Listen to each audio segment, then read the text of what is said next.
আসানসোল শহরে কুমারপুর অঞ্চলের জিটি রোডের ওপরে এক রেল ফটক থাকার ফলে দীর্ঘদিন ধরে সমস্যায় পড়ে এই অঞ্চলের বাসিন্দারা।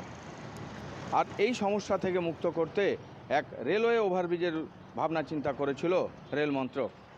কিন্তু তারপরে কাজ শুরু হলেও বেশ কয়েক বছর পেরিয়ে গেলেও এখনও অবধি ওভারব্রিজের কাজ সম্পূর্ণ হয়নি, আর তার ফলেই সমস্যায় পড়েছে সাধারণ মানুষ। আজকে 4 বছর ধরে ব্রিজটা হচ্ছে, কিন্তু এখনও অবধি শেষ করার কোনো আমি দেখতে পাচ্ছি না এর উদ্যোগ, যার ফলে আমরা কী হচ্ছে খুবই সমস্যার সম্মুখীন হচ্ছি। যখন এই রেলটা পড়ে যায় তখন দেখা যায় দুপাশে প্রায় গোপালপুর দিকে পেরিয়ে যায়, এই দিকটা আমাদের এলআইসি অবধি ঠেকে যায়, ট্রাফিক জ্যাম হয়ে যায়, এবং যার ফলে যেসব এমার্জেন্সি অ্যাম্বুলেন্স আছে, রোগী আছে, তাদের অসুবিধা হয়, এবং যারা স্কুল বাচ্চারা আছে তাদেরও প্রচুর লেট হয়ে যায় স্কুল যাওয়ার সময়। আমরা চাইছি যে এই ব্রিজটা যত তাড়াতাড়ি হোক সম্ভব একটু কমপ্লিট করার চেষ্টা করেন।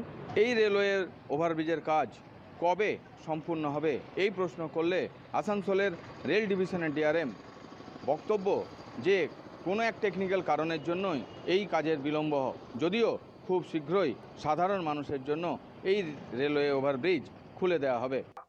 कुमारपुर आरओबी आसनसोल शहर के लिए बहुत इंपॉर्टेंट है और हम सब इसमें बहुत प्रयत्नशील हैं। इसके जो जो डिजाइन है, उसके जो बेयरिंग है वो नहीं मिल रही थी। एक्चुअली टारगेट तो मार्च का ही था और अभी भी हम पूरा प्रयास कर रहे हैं कि मार्च में हो, मगर जो डिले हुआ वो बताना जरूरी है, क्योंकि जो उसमें जो बेयरिंग लगती है, मैं खुद भी गया था साइट पे, तो वो नहीं प्राप्त था। हम पूरी तरह से आश्वस्त हैं कि इफ नॉट मार्च अप्रैल तक ये 100% खोलने का हम प्रयास करें।